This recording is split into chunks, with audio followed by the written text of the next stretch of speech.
Bismillahirrahmanirrahim. Assalamualaikum warahmatullahi wabarakatuh. Perkenalkan, nama saya Sulis Anwar Jamila dari kelas 3C, mata kuliah Akhlak Tasawuf, dosen pengampu Bapak Samsudin MPD. Di sini saya akan jelaskan tentang tawadhu atau rendah hati dalam tasawuf, menghindari kesombongan dan memupuk sikap rendah hati. Tawadhu. Rendah hati dalam bahasa Arab lebih dikenal dengan istilah tawadhu. Secara etimologi, kata tawadhu berasal dari kata wado'a yang berarti merendahkan. Serta juga berasal dari kata ittada'a dengan arti merendahkan diri. Di samping itu, kata tawadhu juga diartikan dengan rendah terhadap sesuatu. Sedangkan secara istilah, tawadhu adalah menampakkan kerendahan hati kepada sesuatu yang diagungkan. Bahkan ada juga yang mengartikan tawadhu sebagai tindakan berupa mengagungkan orang karena keutamaannya, menerima kebenaran, dan seterusnya. Pengertian tawadhu secara terminologi berarti rendah hati, lawan dari sombong atau takabur. Menurut Ahmad Izan, tawadhu yaitu mengakui kebenaran dari orang lain dan rujuk dari kesalahan menuju kebenaran. Karena itu, seorang murid harus bersikap tawadhu terhadap guru. Dengan sikap tawadhu, sebuah ilmu akan bisa ia dapatkan. Kemudian, menurut Profesor Kiai Haji Nasaruddin Umar, Imam Besar Masjid Istiqlal, kata tawadhu terpaksa diindonesiakan karena kosakata ini tidak ada bahasanya di dalam bahasa Indonesia. Tawadhu berasal dari bahasa Arab dari kata wado'a yang berarti meletakkan atau menempatkan. Seseorang disebut tawadhu karena menempatkan dirinya pada tempat yang sewajarnya. Orang yang tawadhu berarti orang yang merendahkan diri dalam pergaulan. Lawan dari kata tawadhu yaitu sombong atau takabur.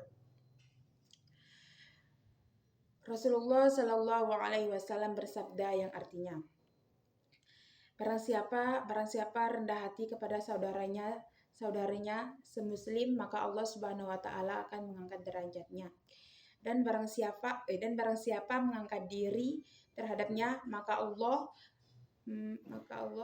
ayat Al-Quran tentang tawadhu. Allah Subhanahu Wa Taala berfirman pada Quran surah Al-Isra ayat 37. A'udzubillahi minasyaitonirrajim. Bismillahirrahmanirrahim. Wala tamshi fil ardi maroha. Innaka lan tahrikul arda wa lan tablugul jibala tula. Artinya, dan janganlah engkau berjalan di muka bumi ini dengan sifat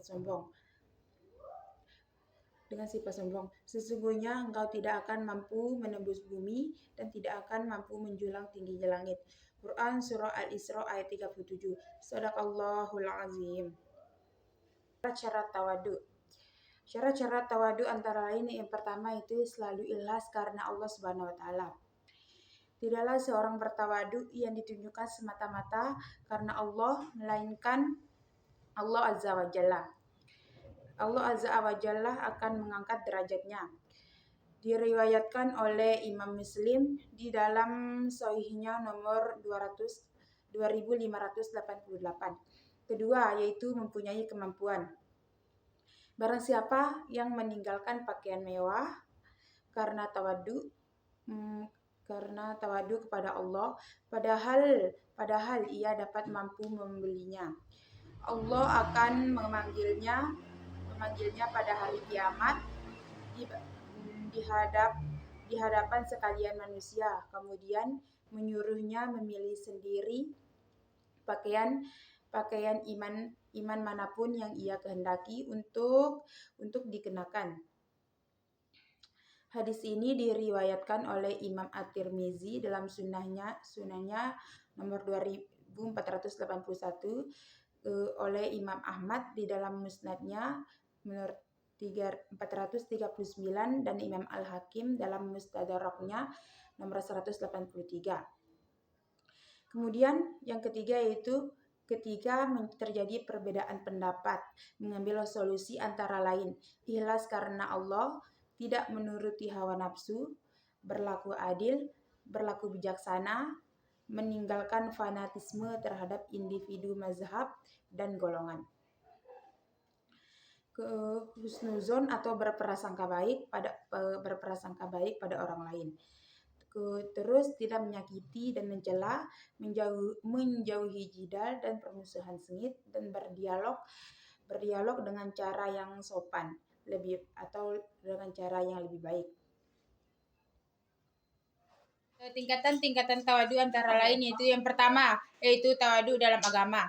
Arti tawadu dalam agama yaitu tunduk kepada agama yang dibawa Rasulullah Shallallahu Alaihi Wasallam dan patuh terhadapnya. Orang yang meninggalkan perintahnya zolim, sebagaimana orang yang melanggar larangannya juga zolim. Kemudian yang kedua yaitu tawaduk kepada sesama makhluk, yang meliputi makna yaitu ridho untuk menjadikan seseorang dari kaum muslim sebagai saudaramu karena Allah telah ridho kepadanya untuk menjadikan dia hambanya. Tidak menolak kebenaran walaupun kebenaran tersebut datang dari musuh, dan menerima maaf dari orang yang meminta maaf. Bimbingan pengembangan pribadi rendah hati berlandaskan tasawuf ulama mutaakhirin terdiri dari 8 tahapan, yaitu pertama itu pembukaan, kedua yaitu pemaknaan, ketiga yaitu hakikat manusia atau ma'rifatullah, yang keempat itu identifikasi pengalaman syariat, yang kelima yaitu penghayatan tasawuf, yang keenam yaitu aktualisasi diri sebagai pribadi rendah hati, ketujuh yaitu pemaknaan zikir dan pengendalian nafs, kemudian yang terakhir yaitu refleksi diri dan doa bersama. Dan bimbingan berlandaskan tasawuf ulama mutaakhirin yang diawali dengan pemaknaan makrifatullah terbukti efektif dalam mengembangkan pribadi rendah hati seseorang. Kemudian yang selanjutnya yaitu macam-macam tawadu. Macam-macam tawadu dan tanda-tandanya telah dibahas oleh para ulama sifat tawadu ini dalam karya-karya mereka. Baik dalam bentuk penggabungan, kemudian dalam bentuk pembahasan yang lain atau menyendirikan pembahasannya. Di antara mereka ada yang membagi tawadu menjadi dua jika dilihat dari baik buruknya.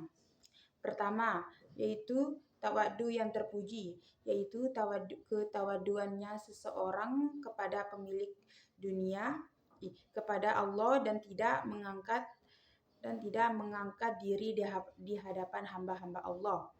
Kemudian yang kedua, tawadu yang dibenci, yaitu tawadunya seseorang kepada pemilik dunia karena menginginkan dunia yang ada di sisinya. Kemudian yang selanjutnya yaitu implikasi tawadu. Implikasi tawadu antara lain yaitu yang pertama yaitu tawadu yang implikasinya terhadap keimanan kepada Allah. Tawadu ini meliputi tawadu seseorang kepada Allah ketika melaksanakan ketaatan kepadanya tanpa disertai perasaan berbangga diri dan riya.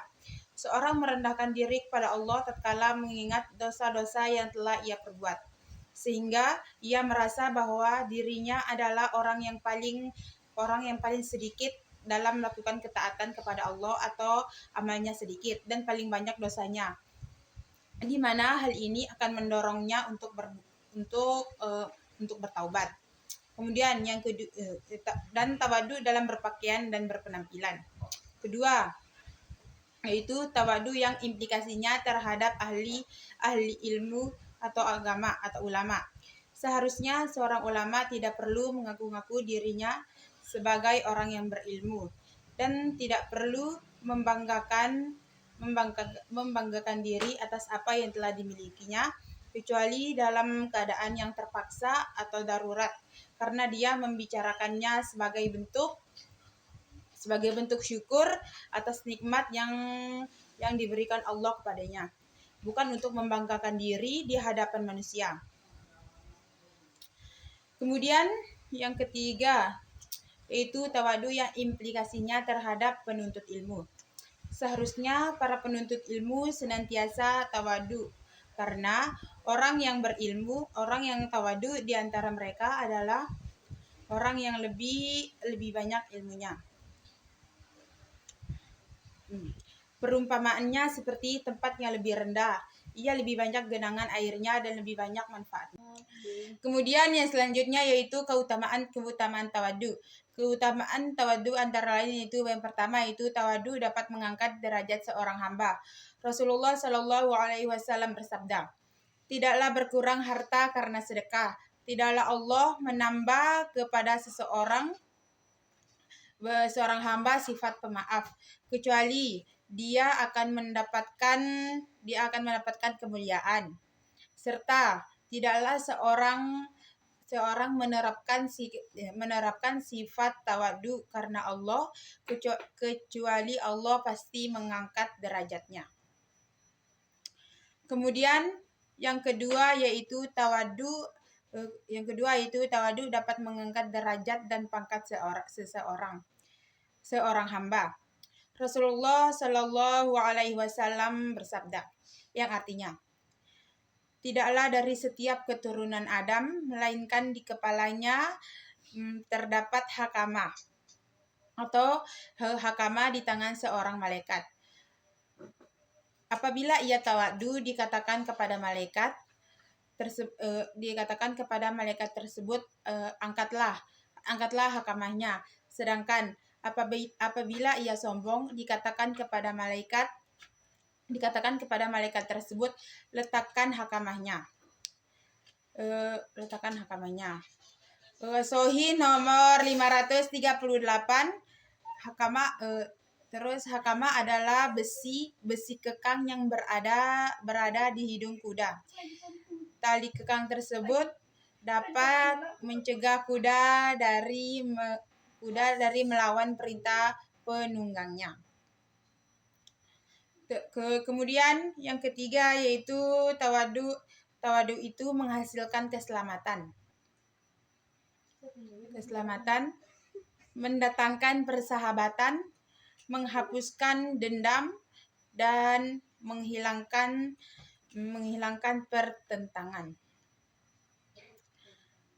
Rasulullah Shallallahu Alaihi Wasallam bersabda, sesungguhnya Allah mewahyukan kepadaku agar kalian bertawadu, sehingga seseorang tidak merasa bangga lagi, sombong terhadap orang lain, dan tidak pula berlaku aniaya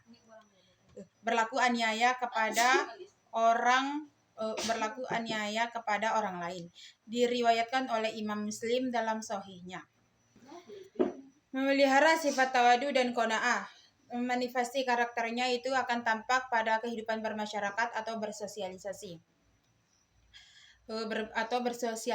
di sekitarnya.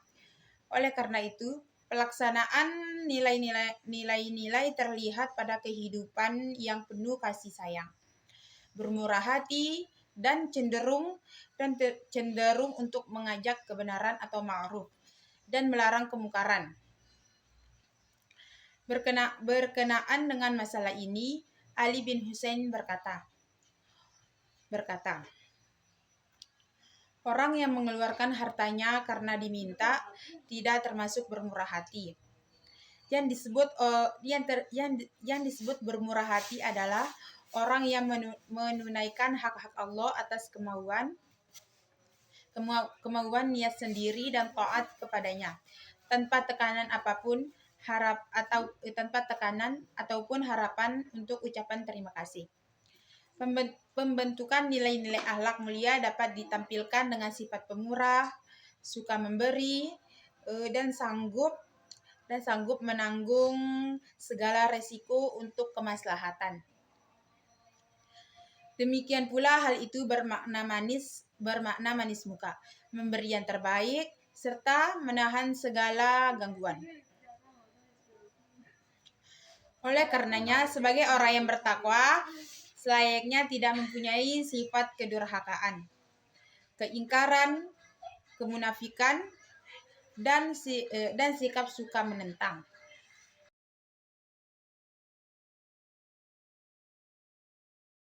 Mungkin hanya ini yang dapat saya sampaikan pada kesempatan kali ini. Mudah-mudahan kita bisa mendapat wawasan baru dan bisa menerapkannya di dalam kehidupan. Ilal liqa wa syukron ala husni ihtimamikum. Wassalamualaikum warahmatullahi wabarakatuh.